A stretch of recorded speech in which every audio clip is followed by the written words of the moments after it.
benshi iyo bareba filime kuri televiziyo cyangwa no kuri YouTube bagira ngo ni inkuru mpamo y'ibyabaye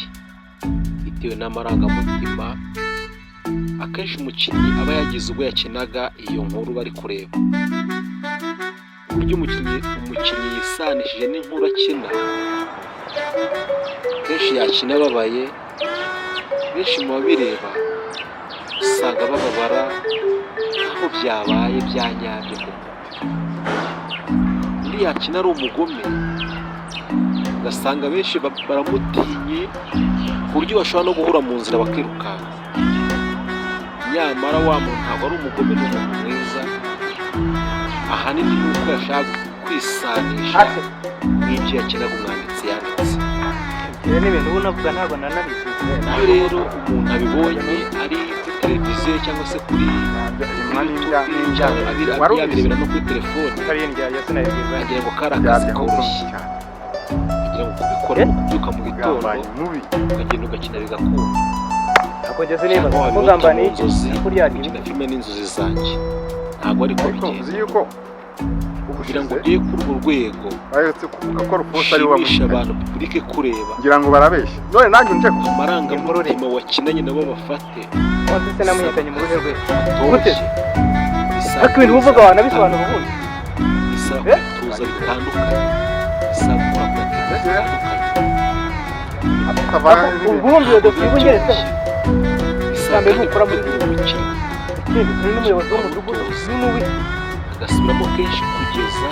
ubwo yisanisha n'inkuru yawe akayikina nk'aho yabayeho mu by'ukuri, akisanisha n'inkuru ku buryo uzamubona azabona ko ari ibintu byaryo. ugiye kuvuga ngo ndakugambanira ubona muri aya mashusho iriya siyo kari akazi yo katoroshye Karfosina wamaze kumwitana gasaba imbaraga, gasaba ndetse ubuvunyisho kureba we wakagabo uranyita akagabo ngewe hatorwaga abakinnyi bazakina muri filime urashaka kurya kataribwa yewe uranyita akagabo urashaka kurya kataribwa mu bw'ifilimusi channel ya YouTube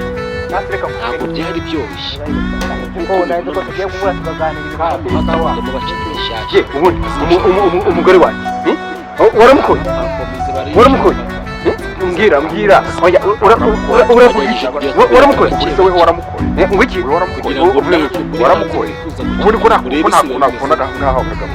ngo abakinnyi bimeze bitwara njye n'amashusho aha ni wowe aha umuntu wese yahaza ngwiki umuntu wese yahaza kubera iki yamaye karibu oya kubera iki yamaye karibu kubera iki yaguhaye karibu nyine ubundi wari wagiye he nayo nagiye he nicyo ushatse kuvuga ko iyo nagiye niba nta kintu ushoboye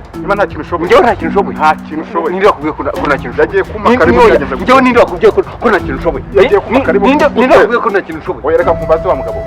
nako wakagabo yagiye kuma karibu bigenze gute mwagiye musobanuka mukaba abagabo basobanuka ariko umva kumbwira mwagiye mwagabo nzanye imbunda wavugira imbere y'imbunda yizane urafata ugahengera ntari warangiza ukinjira mu rugo rwawe n'ikimenyimenyi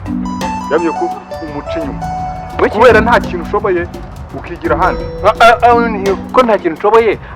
njyewe muca inyuma kandi nta kintu nshoboye aho nca inyuma ubwo ni ukuvuga ko njya ahandi nta kintu nshoboye mba wagasaza we ngwiki wewe ntabwo ushoboye kandi bacumwa abanyarwanda ngo ushaje asigaho ariko mubwivuze ngewe ngo ndagasaza ntasoni mufite ntasoni